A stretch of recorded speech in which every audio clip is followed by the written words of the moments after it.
Ever wished you could just know what someone is really thinking? Behind their words? What if you could steer any conversation exactly where you want it to go? We're talking about everything from a big meeting at work to, even a first date.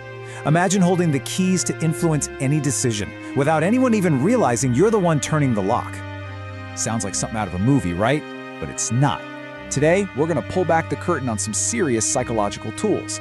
These are the exact techniques used for centuries by the heavy hitters, leaders, marketers, you name it. And we're going to break them down piece by piece so you can spot them a mile away. Now, this isn't about giving orders or anything like that.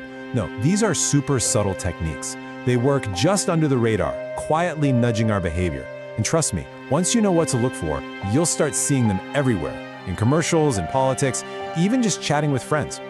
Okay, but before we dive in, I have to give you a serious heads up. This knowledge, it's powerful.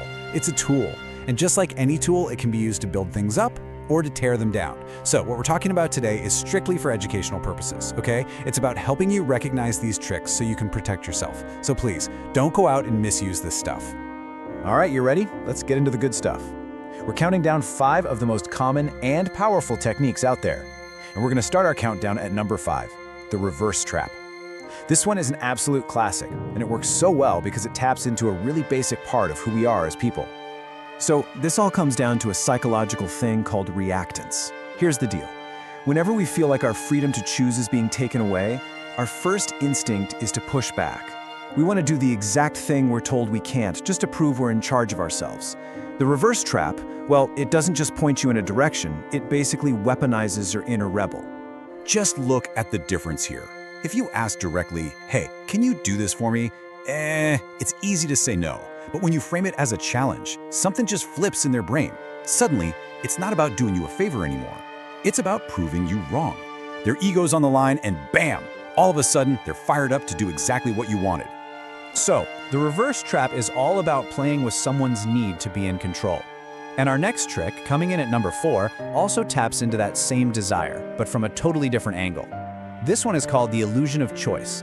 You know, it's funny. We think we want endless options, total freedom. But the truth is, our brains are way more comfortable when we just have a few choices. The key is that we want to feel like we're the ones making the call. True power isn't about shoving someone down one particular road. Nope. It's about designing the map so that no matter which road they take, they end up right where you want them. And this is such a perfect example. If you ask, want to go out tonight? That's a simple yes or no. You've just handed over all the control. But if you ask, should we get Pizza Hut or Domino's tonight? You've totally reframed the whole thing. They feel like they're in charge because they're picking the where, but you've already locked in the if. And once you see this, you'll notice it everywhere, from sales floors to political campaigns. Okay, now we're starting to get into the really heavy stuff, the emotional triggers. Coming in at number 3 is a big one. It's called the guilt trap.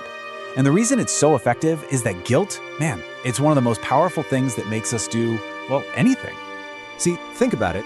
If you try to force someone to do something, what happens? They push back, right? Their walls go straight up. But if you can make them feel guilty, whoa, it's like their defenses just dissolve from the inside out. They become their own worst critic, and that internal pressure makes them need to fix things. This sentence right here is the guilt trap in a nutshell. Notice it's not a direct attack. It's not, you never make time for me. It's more like holding up an emotional mirror. It forces them to look at their own actions through your eyes. And that statement creates this intense internal pressure, making them the one who wants to fix the situation. So much more effective than just getting into a big fight, right? All right, this next one, this might be one of the most powerful tricks of all because it completely sidesteps logic. We're talking about the emotional hijack. This is the secret weapon behind some of the most famous speeches, the most persuasive arguments you've ever heard. Look, we all love to think we're these super logical creatures, right? That we make all our decisions based on cold, hard facts. But the honest-to-God truth is, we're emotional beings first and foremost. We decide with our hearts, with fear, pride, guilt, love, and then we use our brains to come up with reasons to justify what we already feel. It's that simple. If you can tap into the emotion, the logic will just fall in line. Think about it. Nobody remembers the statistics from a speech. They remember how that speech made them feel. And that brings us to number 1, the final trick.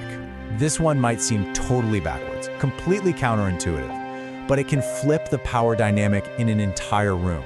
and you don't even have to say a word. It's the power of silence. You feel that? That little bit of discomfort? That's the power we're talking about. What just happened there?